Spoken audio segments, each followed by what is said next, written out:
Hello guys, जय जगन्नाथ।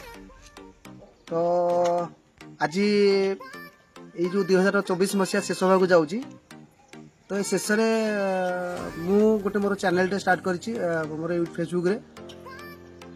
तो मु चेष्टा करुँची 24 स्टार्ट कली आ मु चेष्टा करी ओडिशा रे आम ओडिशा रे जिते सब छोट छोट जगह हो बड़ जगह हो प्रत्येक जगह को लेकिन आपको पहुँचाइबे मो वीडियो माध्यम।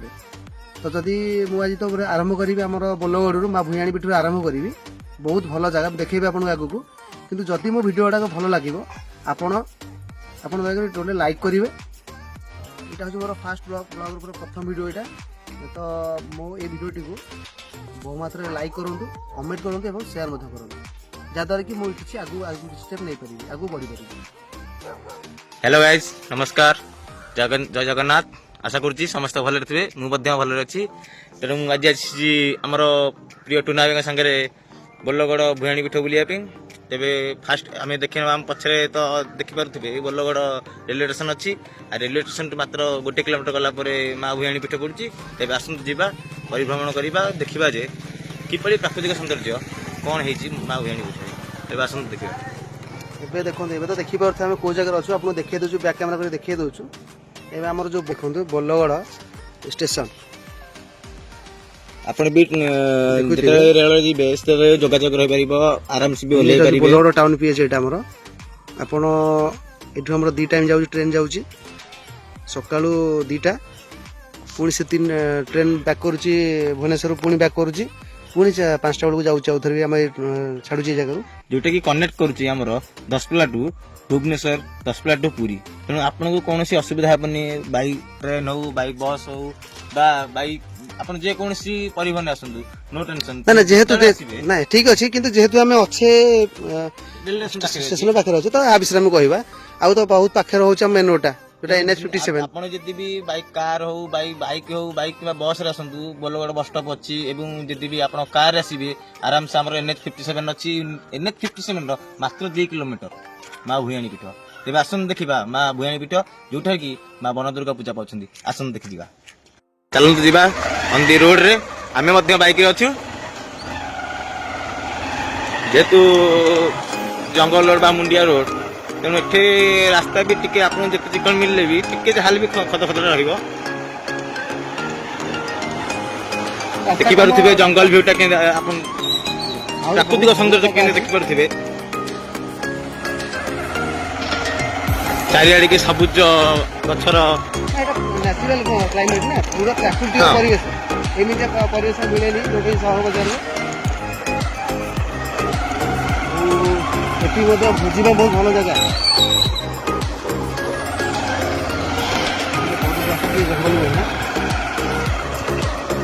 आपन यदि हिल व्यू चाहते भी आपन भी हिल व्यू आराम से पाई परिबे। जो इंटरेस्ट देखिए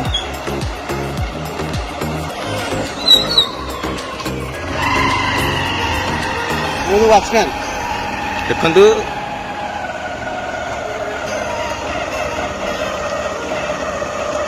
मंकी स्टाइल स्टैच्यू मध्य भी है। आप रास्ता गला बेले आप एंजॉयबल होते भी कहबेन मुझे बोरिंग हो कौन कर।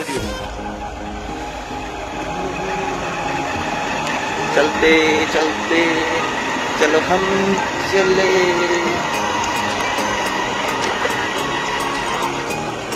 पहुंची गले आम अच्छी पहुंची गले बर्तमान माँ भूयाणी पीठ, जोटि कि आई लव बोलगढ़ लिखाई। ये एंट्रांस गेट। चलते भीतर प्रवेश करवा। देखी पारे बहुत भी भोजी भात कर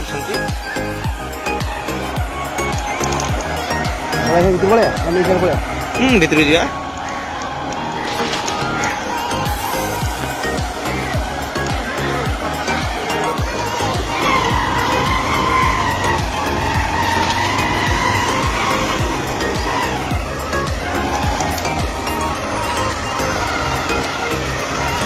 यात्रा भूयाणी यात्रा भीतर विगत 7 दिन पूर्व भी एठे यात्रा भी सरी। देखी पारे चारिआडे भी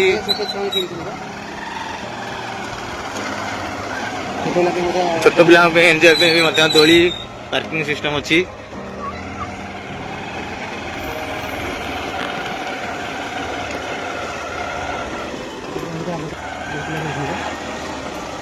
छोट पिला बहुत छोट पिला खेल छोट पिला छोट पिला खेल छोट पिला छोट पिला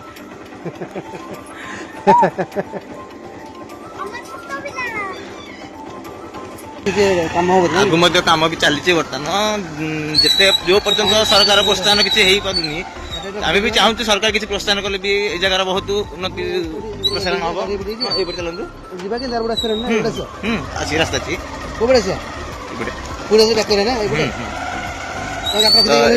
ଏଠାରେ ମଧ୍ୟ କଲ୍ୟାଣୀ ମଣ୍ଡପର ଏଠାରେ ବହୁତ ବିବାହ ଚାଲିଛି ତେଣୁ ଏଠି କଲ୍ୟାଣ ମଣ୍ଡପ ବି ସୁବିଧା ଅଛି ଆପଣ ଯେତେବେଳେ ଯୋଉ ମୁହୂର୍ତ୍ତ ଚାହିଁବେ ବିବାହ ବ୍ରତ କିମ୍ବା ଆମର ବ୍ରତପନ୍ନ ହଉ ନିର୍ବନ୍ଧ ହେଉ ସବୁ ଏଠାରେ ହେଇପାରୁଛି ବେଶୀ ପିକନିକ ଏସି ହଉଛି ଜାଗାରେ ତେଣୁ ପ୍ରାୟତଃ ତ ବହୁତ ଭୋଜି ଏବଂ ପିକନିକ ସ୍ପଟ କହିବାକୁ ଗଲେ ଏଟା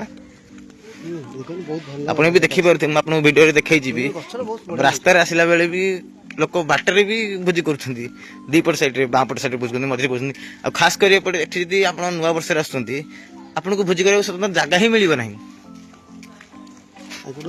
ତ ଇଏ ହଉଛି ଆମର କଲ୍ୟାଣ ମଣ୍ଡପ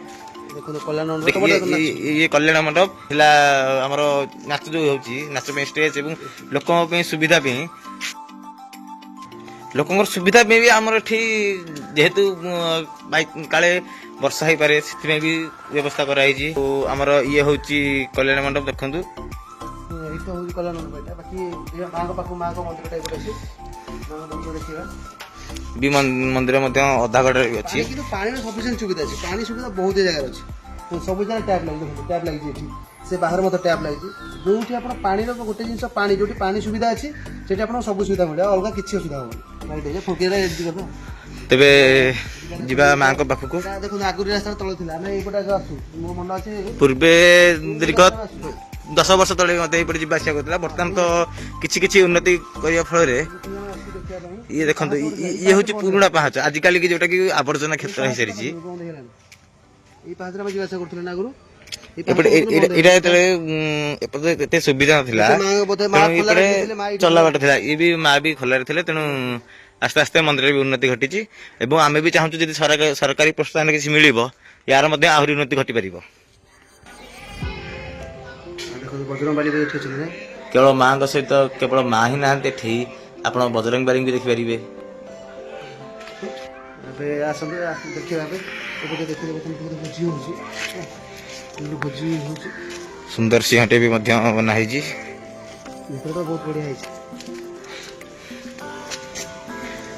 ବର୍ତ୍ତମାନ ଆମର ଟୁନା ଭାଇ ମନ୍ଦିର ଭିତରକୁ ପ୍ରବେଶ କରୁଛନ୍ତି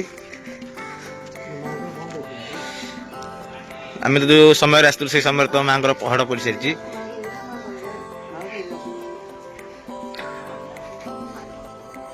ଦେଖନ୍ତୁ ଆମର ମନ୍ଦିର ଭିତରେ ଏଇଟା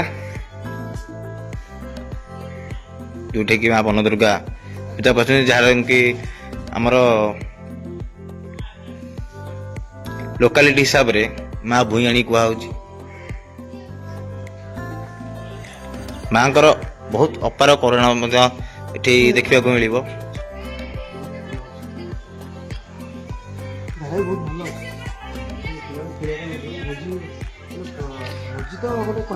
ବେସିକାଲି ଏଠି ପିକନିକ ସ୍ପଟ ପ୍ଲସ୍ ଆମର ବିବାହ ବି ମଧ୍ୟ ବହୁତ ସଂଯୋଗ କରୁଛି ଏଠି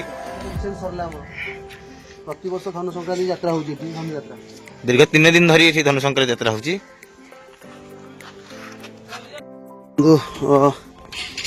ଏଇ ଜାଗା ତ ଦେଖଉଥିଲି ଆପଣଙ୍କୁ ଏଇ ଜାଗାରେ ଭୋଜି ବହୁତ ହୁଏ ଆଉ ଇଏ ଦେଖନ୍ତୁ କେମିତି ପରିବେଶଟା କେମିତି ଲାଗୁଛି ଦେଖନ୍ତୁ ଆଗକୁ ଖରା ଆଜି ବହୁତ ଜୋରେ ହେଇଛି ରାସ୍ତା ପୁରା ପକ୍କା ହେଇଛି ଏପଟେ ବୋଧେ କଟା ପୁରା ଆହୁରି ବନା ହେଉଛି ଜାଗାଟେ ସ୍ପେସ୍ କମି ଯାଉଛି ବୋଲି ଦେଖନ୍ତୁ ଭିଉଟା ଦେଖନ୍ତୁ କେମିତି ହେଇଛି ଜଙ୍ଗଲଟା ଭଲ ଲାଗୁଛି ନା ଜଙ୍ଗଲଟା ଏଇପଟେ ବଢ଼ିଆ ଲାଗୁଛି ହଁ ଏଇଠୁ ଚାଲିଛି ଏଇଟା ଗୋଟେ ଏଇ ପଥର କାଟିକି ବନା ହବ ନା ଡିଜାଇନ ଦିଆହେଇଛି ନା ଦେଖନ୍ତୁ ଦେଖେଇ ଦଉଛି ଜୁମ୍ କରିକି ଦେଖନ୍ତୁ ଜୁମ୍ କରି ଦେଖେଇ ଦେଲି ଡାଇନୋସର ଷ୍ଟାଇଲ ପୁରା ବନା ହଉଛି ଗୋଟେ ହଁ ଚାଲନ୍ତୁ ଆଗକୁ ଯିବା ଦେଖିବା ଚାଲନ୍ତୁ ବାହାରି ଆମେ ଏ ଜାଗାରୁ ରାତିରେ ମଧ୍ୟ ଆଲୋକୀକରଣ ଅଛି। ହଁ ରାତିରେ ଆଲୋକୀକରଣ ଅଛି, କରେଣ୍ଟଟା ଯୋଉଟାକି ବହୁତ ଭଲ ଜିନିଷ। ପାଣି ଆଉ ଯଦି ରାତିରେ କିଛି କରୁଛି କରେଣ୍ଟ ସୁବିଧାଟା ଅଛି। ଏଇ ବହୁତ ଦିନ ପରେ ଦେଖାଗଲା, ଆମ ସାଙ୍ଗ ଗୋଟେ ଦେଖାଗଲାଣି। ଏଠି ମୋ ସାଙ୍ଗ 10th କ୍ଲାସ୍ ଭୋଜି କାଲି ଅଛି। ଏଇ ଗୋଟେ ଦେଖାଗଲା, ମୋ ସାଙ୍ଗ ଗୋଟେ ଦେଖାଗଲାଣି। ଆସିକି ତମର ଭୋଜି, ତମର ହବ ବ୍ୟାଚ୍ ଭୋଜି, ବ୍ୟାଚ୍ ଭୋଜି ଦେଖିବା ପାଇଁ ପଳେଇ ଆସିଛନ୍ତି ଏଠିକି। ଇଏ ପଳେଇଲାଣି, ଆକୁ ଡର ଲାଗିଲା ତ ପଳେଇଲା ବୋଧେ। ଏ ଭୋଜି ପାଇଁ ଦେଖିବାକୁ ଆସିଛି। ଏବେ ଦେଖନ୍ତୁ ଭୋଜି ବି କେତେ ଚାଲିଛି, ଫ୍ୟାମିଲି ପିକନିକ୍ ସବୁ ଚାଲିଛି ନା, ଫ୍ୟାମିଲି ପିକନିକ୍। ଆଉ ଦେଖନ୍ତୁ ଦେଖନ୍ତୁ ଭୟ ଲାଗିବ ଦେଖିଲେ, ରାତିରେ ଦେଖିବେ ଭୟ ଲାଗିବ। ଆନାକୋଣ୍ଡା ଏ କିଏ ଭାଙ୍ଗି ଦେଇଛନ୍ତି ସିମେଣ୍ଟରେ। ହଁ କିଏ ଭାଙ୍ଗି ଦେଇଛି, ଦେଖନ୍ତୁ କିଏ ଭାଙ୍ଗି ଦେଇଛି, କେତେ ବଡ଼ ଦେଖନ୍ତୁ ହେଇଛି। ରାତିରେ ଦେଖିବେ ହଠାତ୍ ଡରିଯିବେ।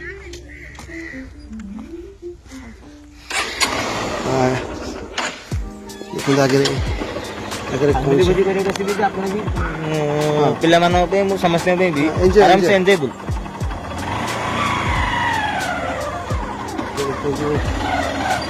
ଗୋଟେ ମଣିଷ ଗୋଟେ ଅଛି, ଗୋଟେ କହନ୍ତି ବଣ ମଣିଷ। ଦେଖନ୍ତୁ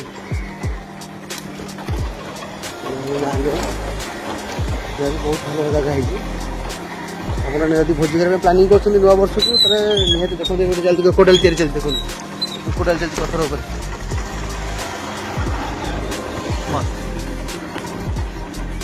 ବର୍ତ୍ତମାନ ଦେଖନ୍ତୁ ପଛପଟେ ବର୍ତ୍ତମାନ ଅଛି, ଆମେ ମଧ୍ୟ ବାଇକ୍ରେ ଆସିଥିଲୁ। ଗେଟ୍ ଅଛି ପଛପଟେ। ଆମେ ବର୍ତ୍ତମାନ ବାହାରି ଯାଉଛୁ। ଆପଣଙ୍କୁ କିଛି ଦେଖେଇଥିଲୁ, ମାନେ ସମୟରେ ଦେଖିଲୁ, କିନ୍ତୁ ଆଉ ଯାହାର ହେଲେ ଆପଣ ଏଠି ଆସିଲେ ଜାଣିପାରିବେନି। ଆମେ ଏବେ ବାହାରିବା, ଚାଲନ୍ତୁ ଆମେ ବର୍ତ୍ତମାନ ବାହାରୁଛୁ। ଦେଖନ୍ତୁ ରାସ୍ତାରେ ପୁଣି ବାହାରିଲୁ, ଆଗରେ ପିଲା ଭୋଜି କରୁଛନ୍ତି।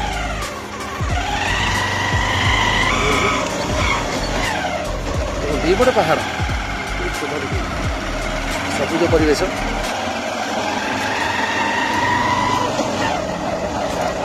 ଦେଖନ୍ତୁ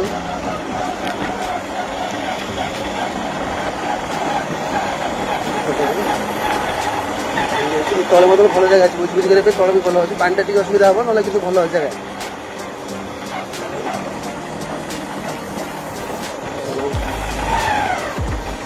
ରାସ୍ତା ପାଖରେ ଢଳେଇ ହେଇଗଲାଣି, ଅଳ୍ପ କିଛି ରାସ୍ତା ଅଛି ଯୋଉଟାକି ପକ୍କା ହେବା ପାଇଁ ଅଛି, ହେଇଯିବ। ଏଇ ବର୍ଷ ମଧ୍ୟ ଏଇରେ ବି କମ୍ପ୍ଲିଟ୍ ହେଇଯିବ, ରୋଡ୍ ଆମର କମ୍ପ୍ଲିଟ୍ ହେଇଯିବ। ଏଇ ରୋଡ୍ଟା ପରେ କମ୍ପ୍ଲିଟ୍ ଲାଗିଯିବ ପୁରା। ସେଠି ଆମର ଅଛି ଷ୍ଟେସନ ବ୍ରିଜ୍। ମାନେ ଲୋକଙ୍କର ଗମନାଗମନ ଯେତିକି ଜୋରରେ ହେଇ ଚାଲିଛି, ରାସ୍ତା ମଧ୍ୟ ବି ସେତିକି ଜୋରରେ ବି କାମ ଚାଲିଛି। ରାସ୍ତା ତ ନିହାତି ଲୋକ ପାଇଁ ବର୍ତ୍ତମାନ ଚାଲିଛି କାମ। କାହିଁକିନା ଆଉ ଗୋଟେ ଜାଗା ଏପଟ ରାସ୍ତାଟା କ'ଣ, ଏଇପଟ ରାସ୍ତାଟା କ'ଣ ଅଛି, ଏଇପଟ ରାସ୍ତାଟା ଏପଟେ ଆମର ଏପଟେ ଯଦି ଭୂଇଁ ହେଲେ ଏପଟେ ଆମର ବୁଢୀ ଭାଇ ଯୋଉ ଅଛନ୍ତି। ଓହୋ, ଏପଟେ ଦେଖ ଭୂଇଆଣି ଏପଟେ ଅଛନ୍ତି ଏଇ ରାସ୍ତାରେ। ଏଇଟା ଆପଣଙ୍କୁ ଆଉ ଗୋଟେ ଦିନ ଦେଖେଇଦେବା। ଏଇଟା ହଁ, ଏଇଟା ଆଉ ଗୋଟେ ଦିନ ଆମେ ଦେଖେଇଦେବୁ ଆପଣଙ୍କୁ। ସେଠି ମଧ୍ୟ ସେଇଭଳିଆ ସେମ୍ ଜିନିଷ ହିଁ ଦେଖିବାକୁ ମିଳିବ। ହଁ, ଯୋଉଠି ଦେଖନ୍ତୁ, ଯୋଉଠୁ ଆମେ ବର୍ତ୍ତମାନ ଆସିଥିଲୁ ଆସି ପହଞ୍ଚିଲୁ, ସେ ବ୍ରିଜ୍ ଉପରେ ପହଞ୍ଚିଗଲୁ। ଆଉ ଦେଖେଇବି ଏପଟୁ, ଦେଖନ୍ତୁ ଏପଟଟା ନୟାଗଡ଼, ଏପଟ ନୟାଗଡ଼ ସାଇଡ୍, ଷ୍ଟେସନଟା ନୟାଗଡ଼ ସାଇଡ୍କି ଅଛି। ଆଉ ଏପଟ ଦେଖନ୍ତୁ, ଏପଟ ହେଉଛି ଆମର ସୁନାଖେଳା ପଟକୁ ଯାଇଛି ଟ୍ରେନ୍ ଲାଇନ୍। ଯାହା ବହୁତ ଭଲ, ମାନେ ଏଠି ଆମର ବସ୍ ସୁବିଧା ଥିଲା, ବର୍ତ୍ତମାନ ଦେଖନ୍ତୁ ଟ୍ରେନ୍ ବି ସୁବିଧା ହେଇଗଲାଣି। ଯେଉଁଟା କମ୍ୟୁନିକେସନ୍ ପୁରା ସୁବିଧା ହେଇଗଲାଣି। ଦେଖନ୍ତୁ ମାନେ ଯାତ୍ରୀଙ୍କ ଅସୁବିଧା ନାହିଁ। ଯଦି ବି ଯେଉଁମାନେ ଭୁବନେଶ୍ୱରରୁ ତାଙ୍କୁ କିଛି ଅସୁବିଧା ହେବନି। ଯଦି ଭୁବନେଶ୍ୱରରୁ କେଉଁ ଯାତ୍ରୀ ଆସିବେ କି ବାହାରୁ ଆସନ୍ତି, ଯଦି ବାଇ ଟ୍ରେନ୍ ମଧ୍ୟ ଆସିବେ, ସେ ଏଠି ଆସି ପହଞ୍ଚି ପାରିବେ। ବର୍ତ୍ତମାନ ଏବେ ଦେଖନ୍ତୁ, ଯଦି ଯେଉଁଟା କହୁଥିଲି, ଯଦି ଟ୍ରେନ୍ ବି ଆସୁଛନ୍ତି, ଆପଣ ଟ୍ରେନ୍ ଭୁବନେଶ୍ୱର ଷ୍ଟେସନ୍ ଆସିଲେ ଏଠି ପହଞ୍ଚିବେ, ଆରାମସେ ଭୋଜି କରିବେ। ପୁଣି ସକାଳେ ଆସିକି 5ଟା ବେଳକୁ ପୁଣି ବ୍ୟାକ୍ କରିଯିବେ ଭୁବନେଶ୍ୱର, ଯଦି ଚାହୁଁଛନ୍ତି ଆପଣମାନେ କରିବା ପାଇଁ ଏଠି ଆଗରେ ଆସିବେ। ତ ପରିଶେଷରେ ଆମେ ଏତିକି କହୁଛୁ, ଏମିତି ନୂଆ ନୂଆ ଭିଡ଼ିଓ ଦେଖିବା ପାଇଁ ଯଦି ଆପଣ ୟୁଟ୍ୟୁବରେ ଦେଖୁଛନ୍ତି, ଆମ ଚ୍ୟାନେଲକୁ ଲାଇକ୍, ସେୟାର, ସବସ୍କ୍ରାଇବ୍ କରନ୍ତୁ। ଏବଂ ଯଦି ଆପଣ ଫେସବୁକ୍ରେ ଦେଖୁଛନ୍ତି, ତେବେ ଆମ ପେଜକୁ ଫଲୋ କରନ୍ତୁ। ଏମିତି ନୂଆ ନୂଆ ଭିଡ଼ିଓ ଏବଂ ନୂଆ ନୂଆ ପ୍ଲେସ୍ ଦେଖିବାକୁ ଆପଣ ନିଶ୍ଚିତ ଭୁଲିବେ ନାହିଁ। ଆମେ ଚେଷ୍ଟା କରିବୁ ବହୁ ଜାଗା ଦେଖାଇବା ପାଇଁ ଆପଣଙ୍କୁ। ତ ଏଥିରେ ସମୟ ହୁଏତ ଲାଗିପାରେ, କିନ୍ତୁ ଏଇ ପାଖେ ଆଖରେ ବହୁତ ଭଲ ଭଲ ଜାଗା ଅଛି ଯେଉଁଟାକି ଲୋକମାନେ ଜାଣିନାହାନ୍ତି। ପିକନିକ୍ ସ୍ପଟ୍ ଲୋକ ଯାଇପାରୁନାହାନ୍ତି, ତ ଆମେ ସେଇଗୁଡ଼ା ବି ଚେଷ୍ଟା କରୁଛୁ ଦେଖାଇବା ପାଇଁ। ତ ଆଶା କରୁଛି ଆପଣଙ୍କୁ ଭିଡ଼ିଓଟି ଭଲ ଲାଗିବ। ଧନ୍ୟବାଦ।